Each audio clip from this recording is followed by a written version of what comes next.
Hey guys, what's going on? It's Mango Cuber, and in today's video, we'll be talking about the MeiLong 9x9. So a couple days ago, I got a package from the Cubicle containing two puzzles, the MeiLong 9x9 and the AoSu WR M 4x4. I've already done a video on this cube, so if you guys want to check it out, there will be a link in the description below. So the 9x9 is actually the biggest puzzle in my collection, but this 9x9 isn't my first one. This one was my first one, the Pillow Sangxiao 9x9. So the whole reason I got the MeiLong was because I wanted one that was a cube shape and slightly faster than the Sangxiao. So let's put this 9x9 back and talk solely about the MeiLong.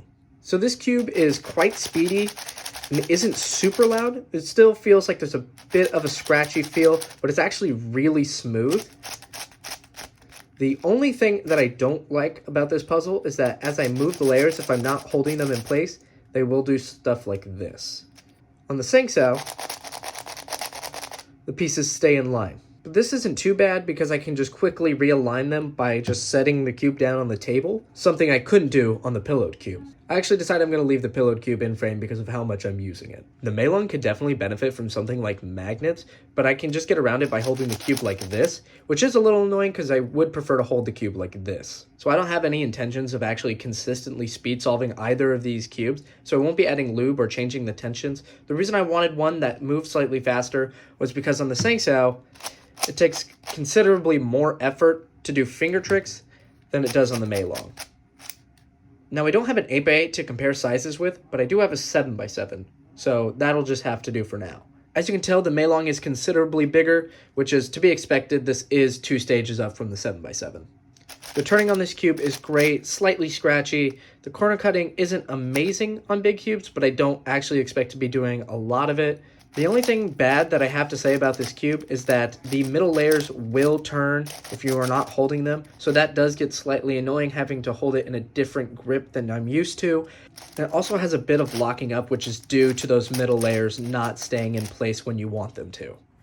So this cube has some things that are good and some things that aren't so good.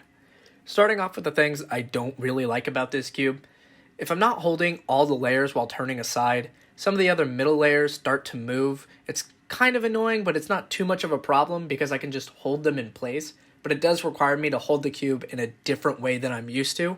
It also has a bit of catching, but the cube is strong enough to where forcing small catches won't damage the cube at all. Now on to the things I really do like about this cube. The turning itself is really nice, and each turn feels really easy to make. My previous 9x9, the Sangxiao, required much more force to turn each side. The MeiLong also feels really stable, and I haven't had any pops. Even when the cube gets turned while unaligned, the pieces still require a lot of force to make them pop. Overall, I really like this cube, but I would need to try some other good 9x9s before I start recommending this one. If you do, however, want to buy the MeiLong, it's $35 on the Cubicle, and I'll leave a link in the description below.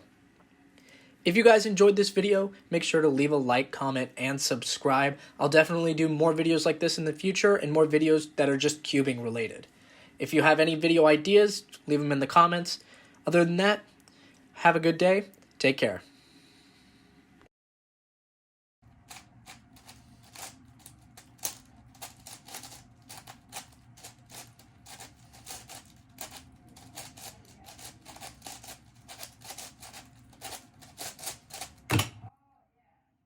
Dang, that would have been sub 16 if I didn't have parity. Dang.